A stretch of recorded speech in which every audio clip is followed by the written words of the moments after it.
2011 жылы Шоқан Уәлихановқа «Аңыз адам» журналы арналды. Осы журналда Шоқанның балалық шағы туралы беріледі. Балалық шағында өте ерке болған екен, себебі Абылай атасына қатты ұқсаған. Оны жаңағы Мұса деген қария көретте, бала кезінде Шоқан соны жылайды. Үлкен кісілер сұрайды, сіз неге жыладыңыз деп.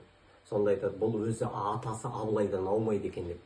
Сондықтан қазіргі біз көріп жүрген Абылай деген портрет, ол осы Шоқан Уәлихановтың түріне қарап салынған. Егер де екеуін қатар қоятын болса, екеуі өте ұқсас. Өйткені Абылайдың өз өмірде мынада портрет сақталып қалынбаған. Сондықтан өзінің атасына, жаңағы әйгілі атасына ұқсағандықтан өте ерке өскен. Және де тіпті үйіне келген қонақтардың өзіне боғауыз айтатындай деңгейде болған. Үйіне келген қонақтардың тіпті жылқысын да босатып қоя береді екен. Сол сияқты Шоқанның бала кезінен өте сондай ер жүрек болғандығына мынандай бір дәлел бар.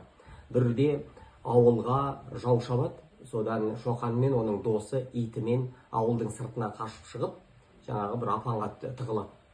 Ол апан жаңағы қасқырдың апаны болып шығады. Қасқыр ішінен шыққан кезде ит пен қасқыр төбелесіп жатады. Және де жаңағы сол кезде қолындағы кездікпен Шоқан жаңағы қасқырға қадап, қасқырды өлтіреді.